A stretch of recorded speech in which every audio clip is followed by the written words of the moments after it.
বিশ্বের পঞ্চম ধনী ক্রিকেট বোর্ড বিসিবি সেই বোর্ডের আওতাধীন ডিপিএলে বাংলাদেশের one of the toppest club Brothers Union match boycott করছে।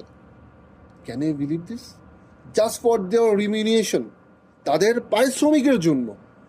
কতটা মিজারি হইতে পারে, কতটা দুর্দশায় থাকলে আমাদের ক্রিকেট এমন ঘটনা ঘটতে পারে। ক্রিকেটাররা তাদের পারিশ্রমিক, স্যালারি বা রিমিউনারেশন যেটাই বলি, তারা সেটা পায়নি।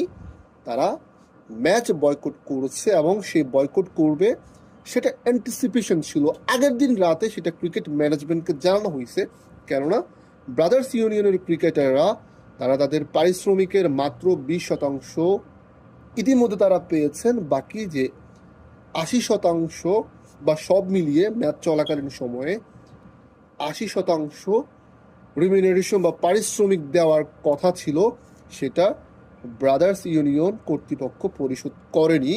তাই আজকে শুক্রবার অগ্রণী ব্যাংকের বিপক্ষে যে ম্যাচ ছিল, সেই ম্যাচ ব্রাদার্স ইউনিয়নের ক্রিকেটাররা বয়কট করেছে। ক্যান ইউ ইমাজিন কতটা মিজারি হইতে পারে আমাদের ক্রিকেটে এই টাইপসের ঘটনা ঘটে। Not only that, the biggest surprising things is এই ব্রাদার্স ইউনিয়নের মালিক বর্তমান সরকারের মুক্তিযুদ্ধ বিষয়ক প্রতিমন্ত্রী জনাব ইশরাক হোসেন। তিনি এই দলটার মালিক।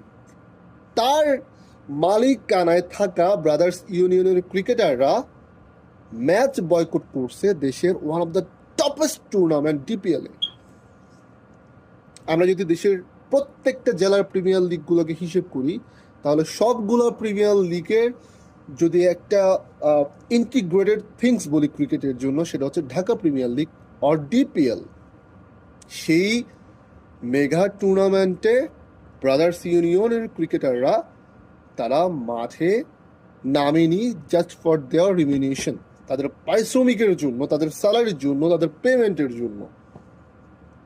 কতটা মিজারি হইলে, কতটা দুর্দশা, কতটা সংকটময় হইলে আমাদের এমন একটি দিনের সাক্ষী হতে পারে আফটার দ্য বিপিএল সিনারিও। আমরা বিপিএলও দেখছি ক্রিকেটাররা তাদের পারিশ্রমিকের জন্য ম্যাচ বয়কটের ঘটনা, যেটি এবার ঘটছে ডিপিএলে।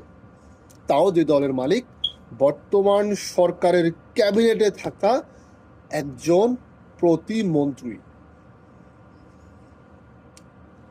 আপনি ভাবতে পারেন আমাদের ক্রিকেট